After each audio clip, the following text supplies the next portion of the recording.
Hello, and welcome to our new PATRÓN education modules, created in support for the PATRÓN Perfectionist competition.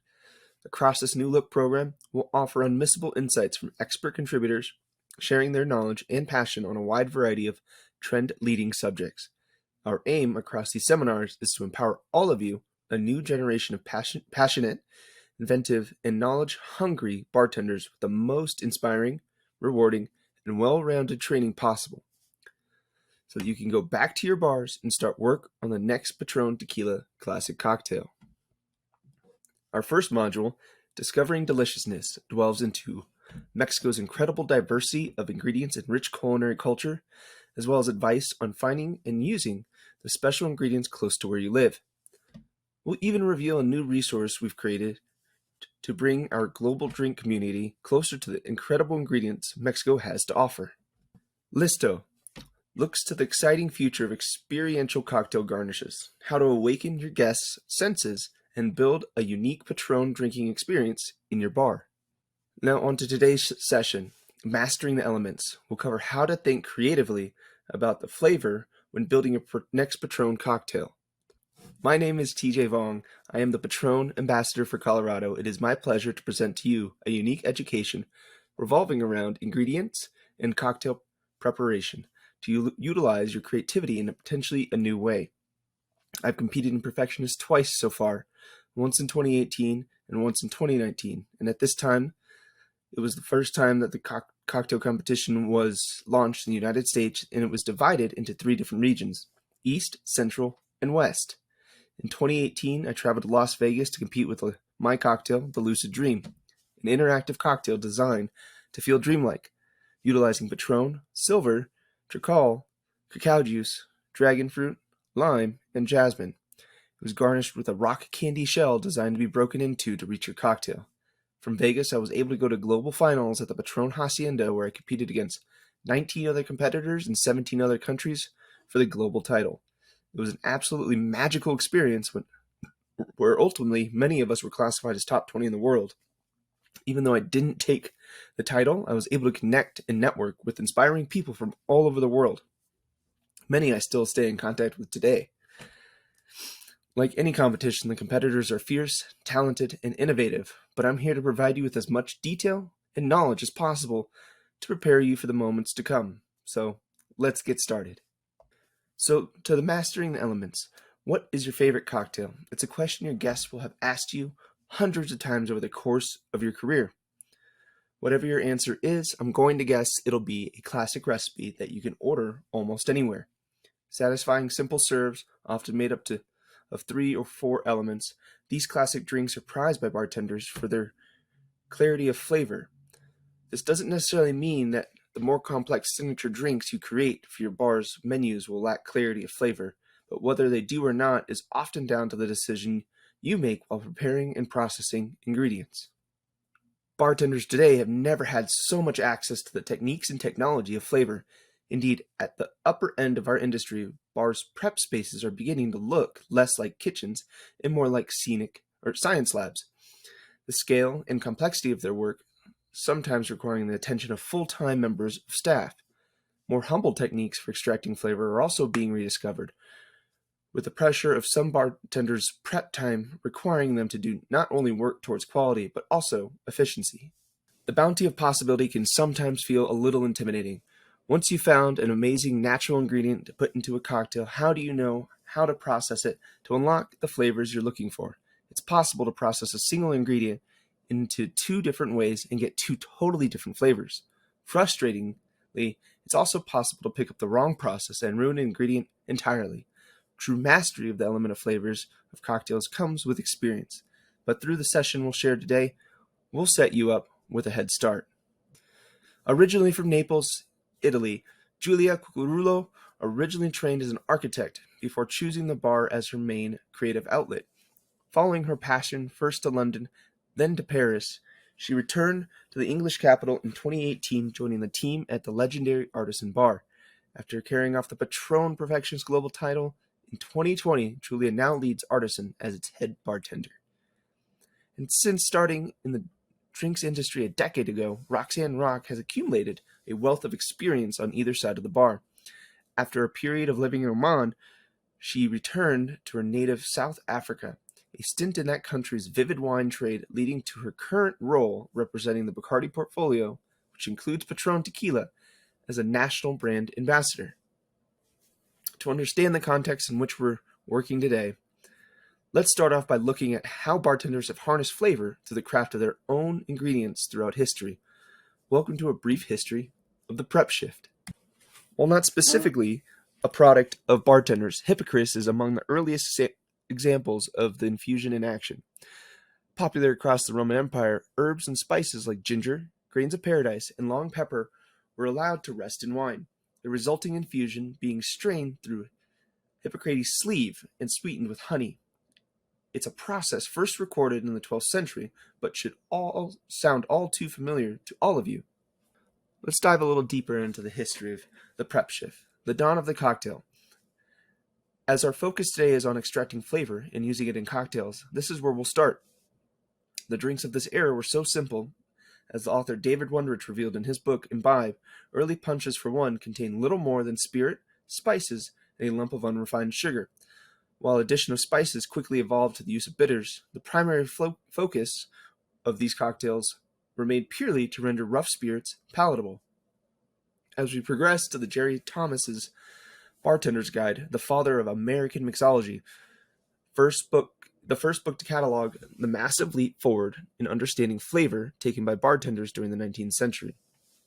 Aside from its innovative cocktail recipes, which debuted techniques like milk clarification, flavored ice, and flambeing of spirits, the guide's appendix is a treasure trove of technical prep instruction.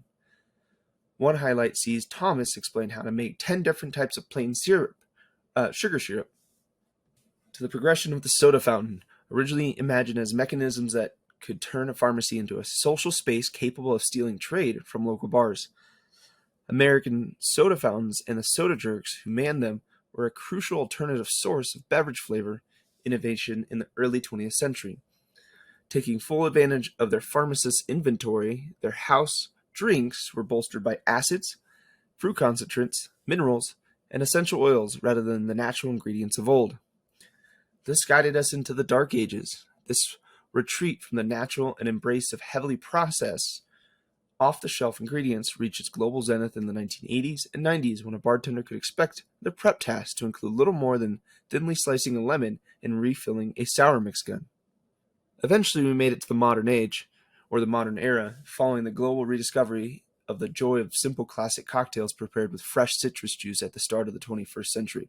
A generation of bartenders, increasingly influenced by the thinking of modernist chefs, became keen to taking the process of natural ingredients further.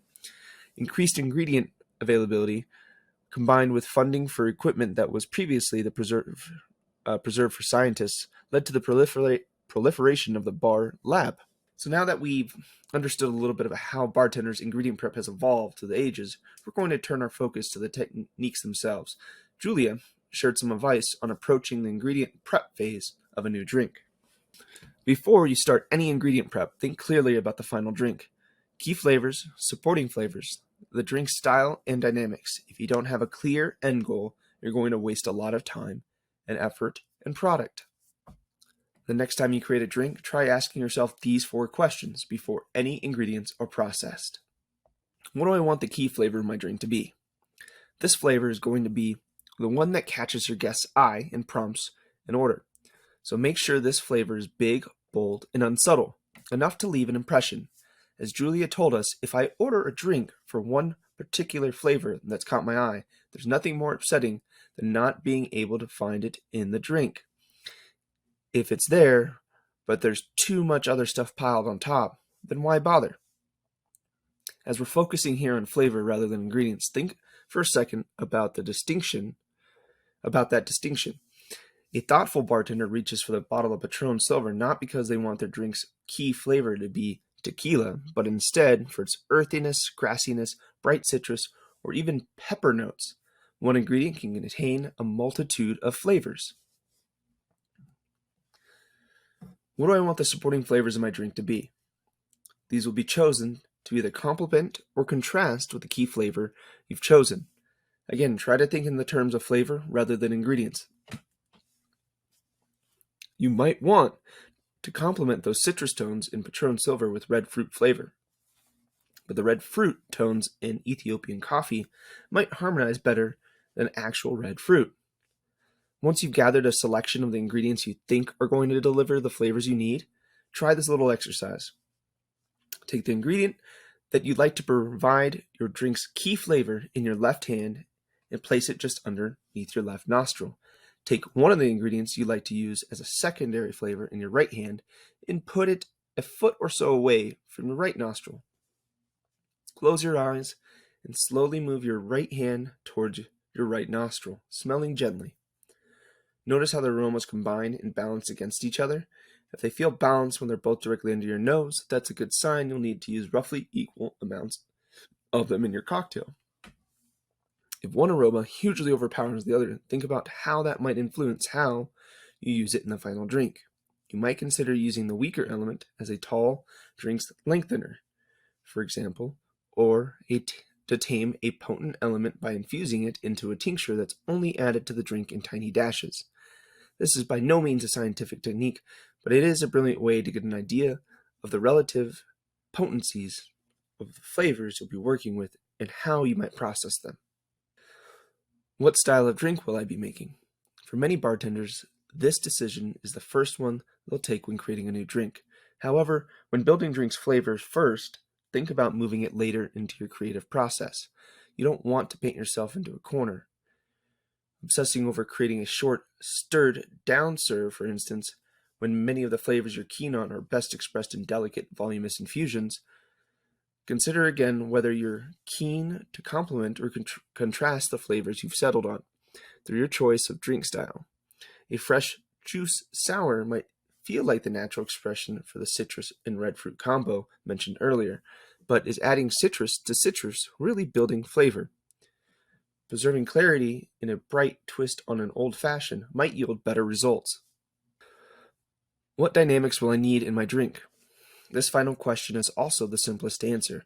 By this stage, you know your palette of flavors, or what your palette of flavors is, and you'll have an idea of ingredients you need to process to extract those flavors. You'll also know that the likely ratio of those flavors that will create a balanced drink, as well as the style of serve you'd like to produce. Now we decide on the dynamics. The sour, sweet, bitter, salty, or umami elements that define a cocktail's taste. Roxanne has shared her thoughts. It's obvious when a bartender has really thought about balancing taste and flavor separately in a drink, because with every sip, you're picking up something new. Every taste bud is being activated, but you can also pick up a different kind of balance on the nose. Julia has also offered us some insight onto adding powdered acids to cocktail elements. It's rare for anyone to question whether they're using the right powdered acid or not, asking why am I using malic acid instead of citric or tartaric or a blend? How is it interacting with the other ingredients? When I made my rhubarb cordial for my Patron Perfectionist entry in 2019, I tried 5 different versions, each with subtly different ratios of acidity before settling on the perfect blend. Julia's quote shows the importance of not rushing this phase, particularly when working with an ingredient like rhubarb that has its own acidity to factor in. Indeed, many of the ingredients you'll have in mind in your cocktail will contain dynamic elements as part of their makeup, but it's likely they'll need to be tweaking, or you'll be needing to tweak in the final serve. You might have chosen to use a forest honey for its rich, malty, floral flavor, but it also contains a sweetness you'll need to counteract without throwing off the balance of flavor you've carefully assembled. We've included on screen some ingredients you can add at this stage to subtly tweak your cocktail's dynamics. Now we know what our end goal is. Now that we know what our end goal is, we can head for the prep kitchen to start unlocking flavor. Let's take a moment to explain our methodology. The majority of the flavors you'll be working or looking to unlock through the different prep techniques we'll be discussing today will be found in natural ingredients that fit in one of these categories. Most of the prep techniques you'll use in your bars to harness flavor will also likely fit into one of these categories. With the help of our expert contributors, we'll arrange the ingredients by how useful you should find each technique in bringing out certain elements of their flavor. We begin with juicing and blending, two of the most commonplace prep techniques. It's little wonder they're useful in processing so many types of ingredients. We even use them at PATRÓN, juicing mosto from our cooked agaves by crushing them under heavy Tohono stones. But more on that later. While juicing seems like a simple task, there are still a few factors that affect the flavor of your processed ingredient. Citrus juice from an elbow style hand squeezer or cold pressed juice tastes enormously different to that from a rotary juicer.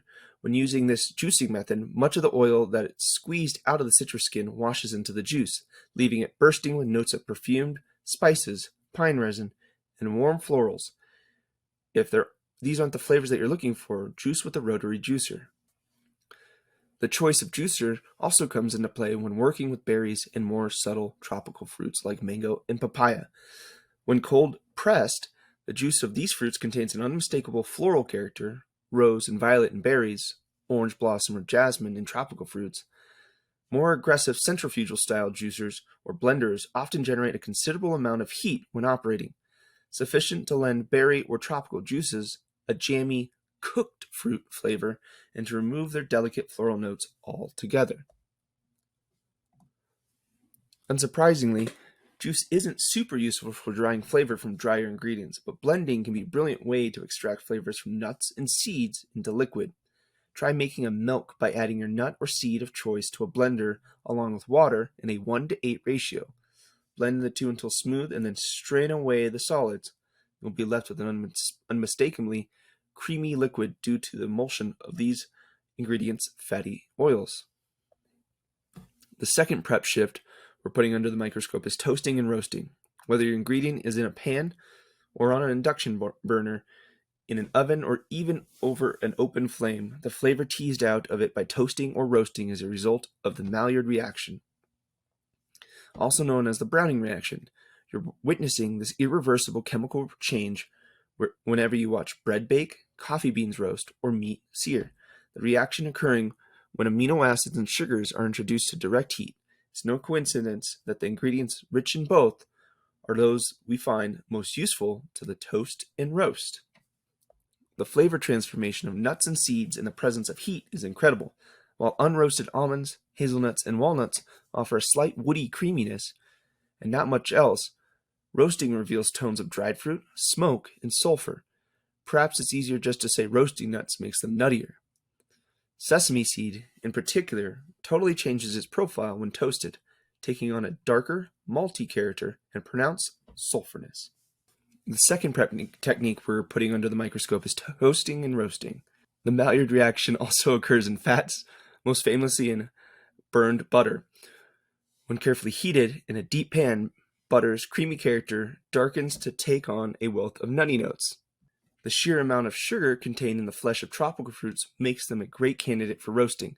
Think about the flavors in ripe, raw pineapple, esters, vanilla, clove, rum, and white flowers. Roasting pineapple covers all of them in an overwhelming caramel note. Julia told us that when encountering a new ingredient, a cold infusion in water, like light table wine or spirit, is usually her first step to get a pure print of its flavors. Generally involving a maceration at room or below room temperature, cold infusion is a brilliant way to extract delicate, subtle flavors that are suggestive of freshness. Bear in mind the ABV of liquid you're infusing may affect the final product. Lower ABV or non-alcoholic ingredients infuse slowly, extracting lighter flavors first, while high ABV ingredients with greater solvent content pull out robust tones more quickly. Fresh flowers have always been fiendishly difficult to work with in a bar, due to fragility in both their form and flavor. Capturing flavor from a flower's petals must be done quickly to avoid decay and away from heat, which destroys subtle top notes. When working with fresh petals, try infusing lots of them into a small amount of high-proof spirit for just a couple of hours, tasting whenever you can. At the slightest sign of the development of vegetal notes or off notes, strain the liquid. The flavor you're able to capture from fresh herbs is also dependent on their exposure to heat. When cold infused, whole coriander leaves, breezy citrus notes, and green waxiness are a delight. When it's torn, a mineral note joins courtesy of the chlorophyll escaping the leaf's interior. When it's warmed, it tastes absolutely like nothing. Cold infusion of tea draws out notably different flavors to hot brewing, while its long extraction time allows you to be much more accurate in identifying when the note you're looking for has developed. Unfermented green teas work best as cold infusions, their lack of tannins allowing notes of grass and warm hay to come through. Even if you've never worked a prep shift in your life, if you start your day with a cup of tea or coffee, you're familiar with the principle of hot infusion. An ingredient, usually dry or solid, is steeped, simmered, or cooked until it surrenders its aromatic properties to the liquid that surrounds it. This is a technique that's beloved by bartenders because it's very quick. The extractive power of heat speeding up the infusion process while sacrificing a little nuance in final flavor. As such, it works best when grabbing flavor from drier, heartier produce. Hot infusion is an excellent option for robust stone fruits like apricots, cherries, or plums. Generally, fruits regarded as more indulgent than refreshing. Their flavors really lend themselves to being stewed. It develops a satisfying, dense, herbal, leathery note when cooked, particularly in the presence of sugar. Their defining flavor, and the one that's resistant to high heat, is the flavor of almond, or also known as benzaldehyde.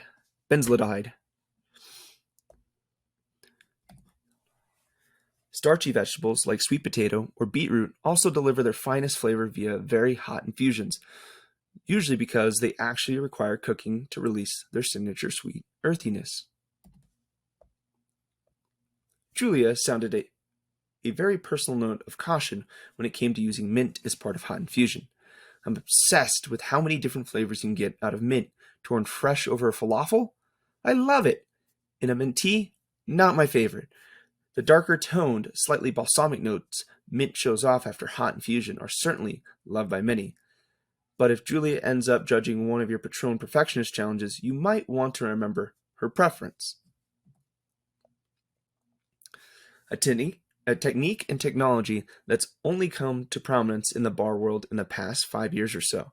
Ultrasonic infusion uses a device called a sonicator to push high-frequency sound waves through a liquid, agitating the particles therein.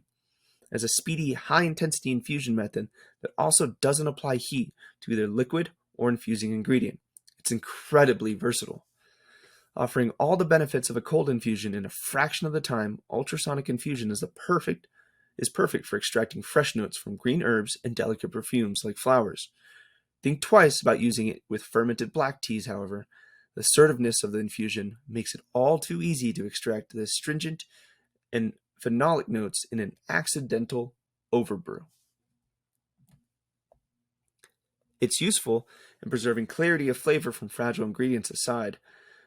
Ultrasonic infusion also boasts a secondary function, the instant creation of stable emulsions. Oils and fats can be blended with water or spirits in moments, eliminating the need for fat washing. For those of you whose curiosity about the ultrasonic infusion has been piqued, but are worried it's technology beyond the means of your bar, don't worry, I have some brilliant news coming for you later. We're referring here to lactic or acetic fermentation, aimed at creating and building flavor, rather than alcohol. In fact, so varied are fermentation's effects on the flavor of ingredients, we probably could have hosted an entire session on it.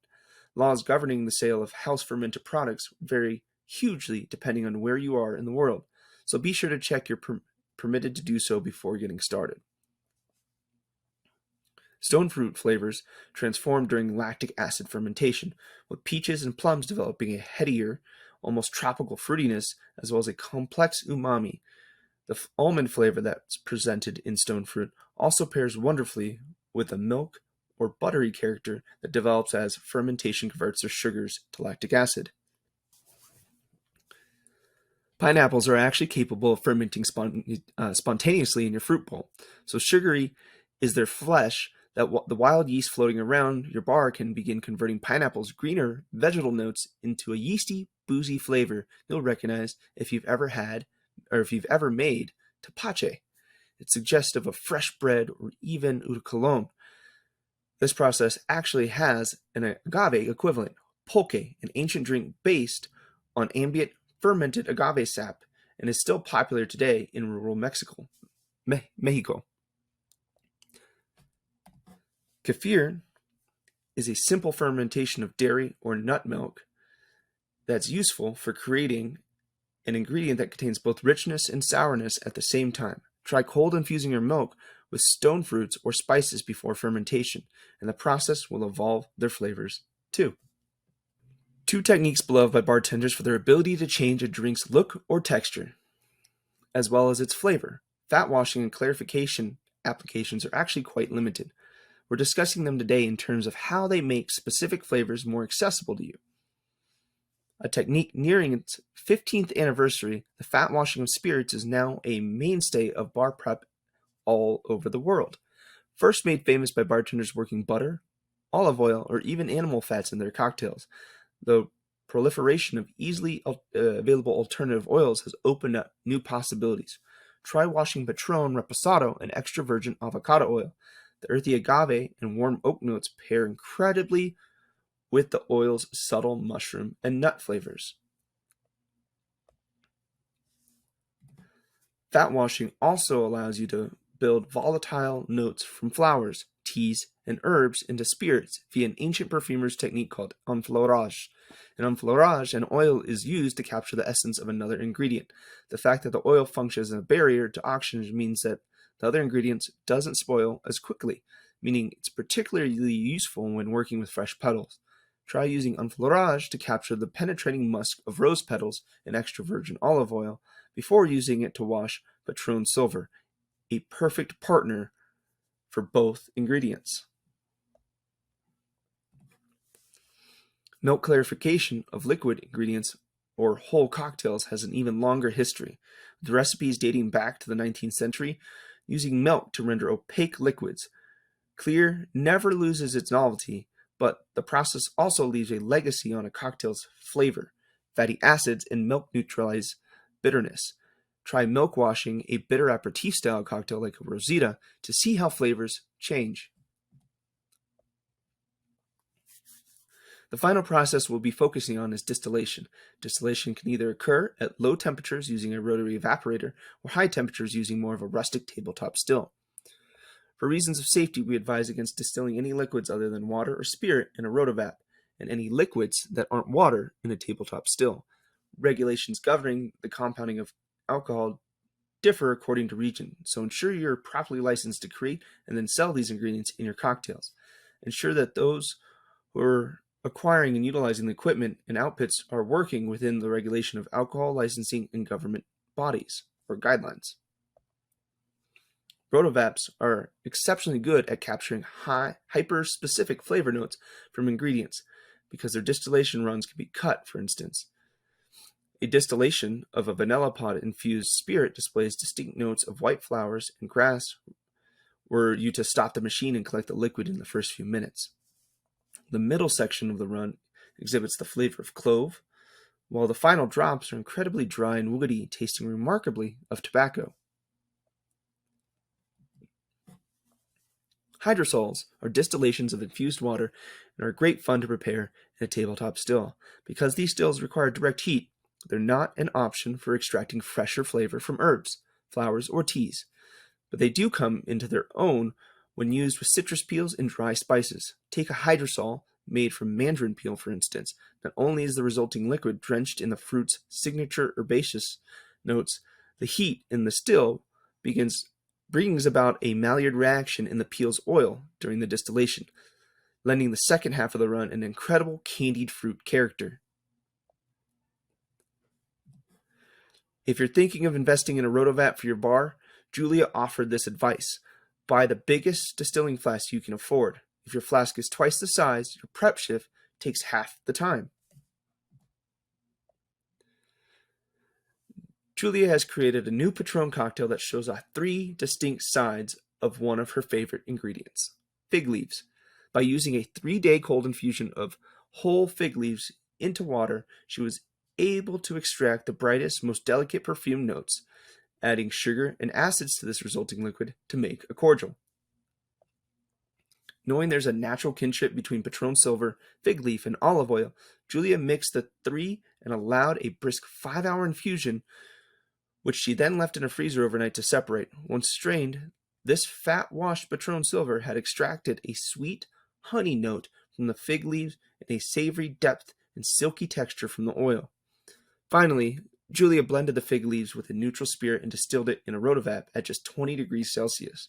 This allowed her to isolate the fig leaves' penetrating grassy and green notes, which she filled into an atomizer and spritzed over the drink's surface as an aromatic garnish. We're going to round off this section with some thoughts from our contributors on how all this detail behind the scenes work ultimately intersects with the bar's patrons. Like all of us, Roxanne's got some spots on her resume she's less proud of than others. But this lovely quote demonstrates that even when working in a more modest environment, her focus was on her guests.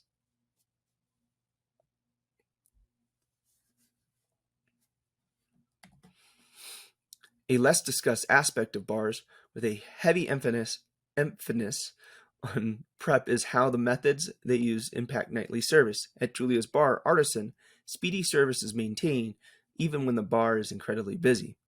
The fact that the hard work of building flavor into a cocktail has happened days prior rather than at the last minute means that their guest receives their drinks in moments. So we've learned that a single ingredient can offer a spectrum of different flavors, depending on how and what part of the ingredient is processed. How far can we take this knowledge? Could it perhaps be possible to create a cocktail based on only a single thoughtfully processed element? Let's consider the orange. Imagine our task was to create the ultimate orange liqueur to use in a classic Patron margarita. The peel, pith, juice, leaves, and branch of a navel orange are all we have to work with. By now, you should be well versed in the prep techniques you might employ to extract these flavors from the different parts of an orange. Want the best chance at liberating that floral top note locked into a peel? Try vacuum distillation or cold infusion into spirit. After the petitgrain heart note from the leaf, a short hot infusion into water will grab it until it smokes. A short hot infusion into water will grab it for you. Perhaps you like a darker accent courtesy of the fruit's branch. Toast the wood until it smokes, chop it into pieces and zap it with a sonicator for just a few minutes. Balance these flavors against each other, adjust the dynamic elements of your liqueurs, and taste the marvel at how clever you are.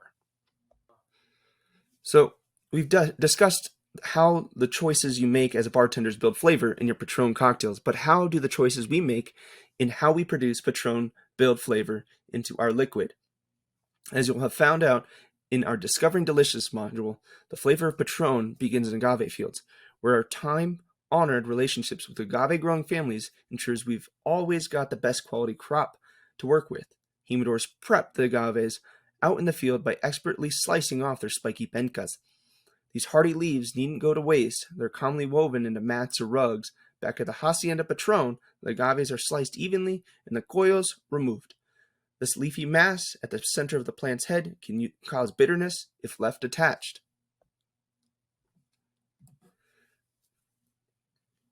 Unlike grapes or other fruits, agave does not have readily available fermentable sugars. Agave sweetness is locked up in long chain of polysaccharides called fructans, which need to undergo hydrolysis to convert to simple fermentable sugars. The simplest way of achieving this conversion is by cooking the agave, which at Patron we do in steam-powered brick ovens. We stack the agave piñas in these traditional ovens and cook them in alternating periods of heat and rest for 48 to 72 hours. Using this process, we're able to maintain an incredible clarity and complexity of the agave flavor that we'd struggle to capture if we used more industrial conversion methods. Once these roasted agaves roll out of the oven, we set about shredding them and extracting their juice. Remember how I mentioned that the Tahona stone when we were discussing juicing and blending earlier? These volcanic stone wheels have had a role to play in agave spirit production for over 400 years. PATRÓN is proud to be one of only 7 producers still keeping this ancient tradition alive, and prouder still to be the largest global producer of Tahona milled tequila, courtesy of our 16 Tahona wheels that run around the clock, producing a mosto, or juice, that is consistent, that it's in consistent contact with its bagazo, agave fibers.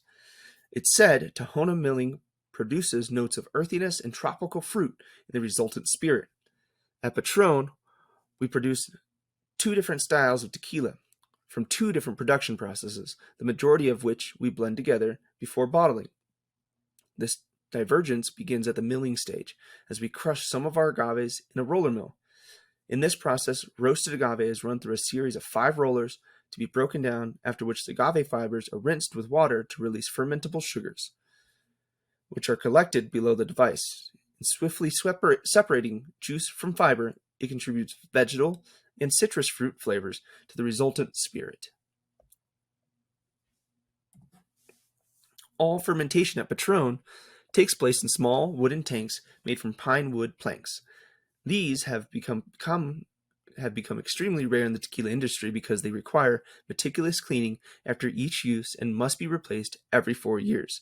We believe wood vats provide the best sugar conversion, as they have natural thermal control that protects against temperature extremes in both hot and cold seasons.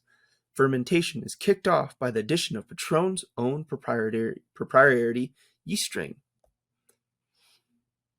The Tahona milled agave juice is fermented with its fibers, ending up with a rich, baked agave scent and taste, plus pronounced earthy flavors. Roller milled agave juice is fermented without the fibers, as the fibers were separated during milling, so its juice is fermented alone. This produces tequila with a crisper, cooked agave flavor, again with green, vegetal, and citrus notes. We use small copper pot stills because they're integral to developing PATRÓN's signature flavors.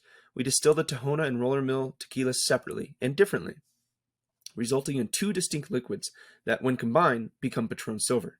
On the Tahona side, our stills are tiny, but they're tiny by industry standards. 700 liters for the primary distillation and 500 liters for the second. The agave juice and fibers are both included in the primary distillation. This hallmark of the PATRÓN method produces herbaceous, earthy, baked agave flavors.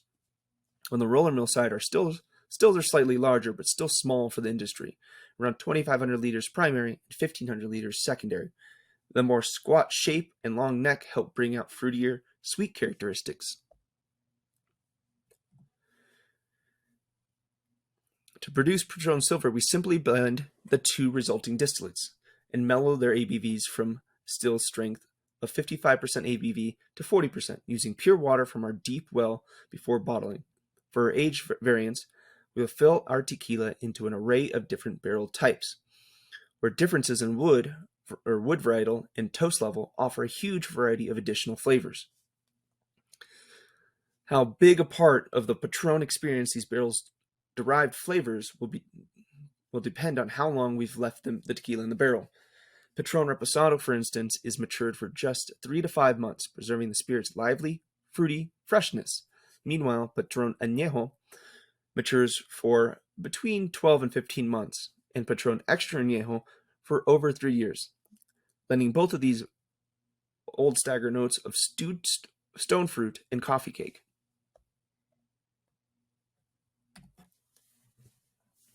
So we're going to go ahead and taste through PATRÓN Silver, Reposado, and Añejo. When it comes to tasting and evaluation, I recommend starting at your chest and slowly raising the glass towards your nose. Breathe in through your mouth and your nose at the same time. You want to be able to access flavors and aromatics simultaneously. 70% of what you taste is what you smell. As you raise your glass to your nose, you will notice different aromatics, usually lighter tones or more floral tones on the low end, and then sweeter, more earthy aromatics closer to your nose. Once you reach to your nose, I recommend closing your eyes to close off one of those senses and amplify that sense of aromatics so that you can convert it to your palate. Close those eyes and rotate from nostril to nostril. Each nostril can identify different aromatics. You want to get the full atmospheric presence of anything available in what you're tasting and evaluating, or smelling and evaluating. For me, Patron Silver, I get notes of black pepper, green pepper, citrus, and some nice grassy notes. What do you get? When it comes to Reposado, we want to do the same exact thing. Imagine what we got with silver and how it's evolved. How has the barrel characteristics transformed these flavors and aromatics into a more complex tequila? For me, I feel that some of the bright roasted agave notes I got on Patron Silver have been mellowed out a little bit, applying a little bit of additional sweetness, maybe a slight oxidization, but open up with grapefruit, slight notes of baking spices, and finishes with a smooth, clean roasted agave note. Moving on to Patron Añejo, a product that has been aged 12 to 15 months in these 5 different types of barrels that we just described, presents still that roasted agave that we look for with yams, hints of apricot and marzipan, and then opens up to a world of baking spices with a hint of tobacco, leaf, and fruitcake. Earlier today, when we were discussing some of the more modern methods of flavor extraction, I noticed a particular expression across some of your faces. Were you still engaged? Absolutely. Was yours a look of steadfast confidence you were going to carry off the Patron Perfectionist crown? Without a doubt. No, instead, in that brief moment, I saw skepticism. Learning to use these expensive gadgets might be fine in theory, you were thinking, but there's no chance that my bar will ever lay hands on them. Well, you were seen. But what if I told you there was a way of living that of the 50 best lifestyle on a dive bar budget? We're finishing our time together today by showing you how to build your own $100 bar lab. That's right, because creativity in bartending isn't just about drinks. Sometimes it's the question of problem solving. We've created a list of ingenious hacks and cut price alternatives to that technology that the industry's top 1% don't want to share with the rest of us.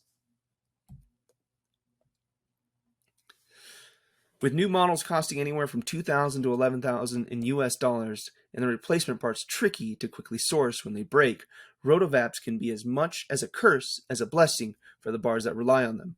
A simple pressure cooker with a low pressure function mimics the environment inside a rotovap's glass distillation flask. When suspended in a pan of warm water, the pressure cooker's contents boil, even though the actual temperature they're subject to is only about 45 degrees Celsius. While it's not possible to take accurate cuts from the distillate, you'll still be able to use this method to extract flavor from heat-sensitive ingredients.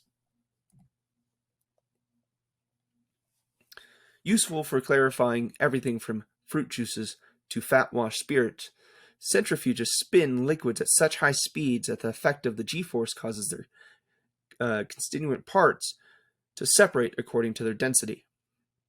In his landmark book, Liquid Intelligence, food scientist Dave Arnold puts forward a humbler option for bartenders looking to clarify liquid ingredients. Dissolving agar-agar into a batch traps larger color molecules in a firm gel. Once the mixture is transferred into a salad spinner lined with a clean dishcloth and spun, clarified liquid flows into the bottom of the chamber for collection. As we've already discussed, cold-pressed juicers are essential for extracting juice from fruits and vegetables while keeping their nutrient content and flavor intact. Looking to keep your bank balance intact too? Try chopping the ingredients you like to juice as finely as possible. Unfold a clean dishcloth and place a pile of the chopped ingredient in the center and fold the cloth into a loose parcel. Place the parcel into the basket of an elbow juicer and squeeze as you would a piece of citrus. Perhaps not the best option for a high-volume venue, but a great way to test recipes before investing in a cold-pressed juicer. These pieces of lab-grade technology have only recently transitioned into the prep kitchen, but are already beloved at the industry's top end for their versatility, ease of use, and economical design. Their price point, however, can be anything but economical. The exact same ultrasonic technology that drives the expensive lab equipment is also present in cheap jewelry cleaning units. For the purpose of infusions, the basket design actually works better than the handheld unit, allowing a liquid to be agitated at higher frequencies without the risk of overspill. The bubbling sous vide bath stuffed with a vac-sealed ingredient bag might be a common sight in bar prep kitchens all over the world, but how essential are they? The appalling environmental impact of their reliance on a single-use plastic bag aside, the level of accuracy they offer is often unnecessary. Rare is the ingredient whose infusion absolutely needs to happen at 51.2 degrees Celsius and can be easily mimicked. If your bar already has this equipment, I'm of course not suggesting you throw it away, but if you're not so lucky, consider this. We're finishing with our most thrifty prep hack of all. When creating reliable hot infusions, the most important factor by far is consistency of temperature. You might not realize, but your bar is already full of spots that maintain consistent temperatures that can facilitate sous vide style infusion. For robust ingredients requiring high temperature infusion, try throwing your reusable Ziploc bag on top of your coffee machine. More delicate, milder infusions might suit being left on the kitchen shelf, or even under a low-watt desk lamp. You'll have an idea yourself where these spots are at your bar, and after a little trial and error, you can start building them into your prep kitchen's recipe. Just make sure you squeeze all the air out of the bags and seal them securely before you get started. And there we have it, a savings of over 98%. There's no doubt that there are advantages to using the more expensive flavor extraction technology, particularly when working in a bar handling a high volume of prep. But hopefully we've shown you that some of these techniques you have previously discounted are, with a little imagination, cheaply accessible. Thank you for your time today and allowing me to present Mastering the Elements, an in-depth look at unlocking vibrant flavors from natural ingredients and then expressing them through delicious Patron cocktails. I hope you feel inspired to think creatively about building flavor and how to best extract it when designing your Patron cocktail on your next menu. We hope you've learned Mastering the Elements today. We hope you'll have learned leaving Mastering the Elements today having learned 3 different things. That approaching drinks creation is in a structured way helps you build clarity of flavor into the final serve. That different prep techniques can yield different flavors, sometimes even from the same ingredient. And the courtesy of the $100 Bar Lab, some of the more advanced flavor extraction techniques need only be available to the top 1% of bars. You won't have to wait long. Patron Perfectionist is live. Feel free to submit your entries and head back to your bars, into your prep kitchens, and to set to work finding the flavors that you'll need to take all the way to Mexico at the Patron Hacienda. Thank you.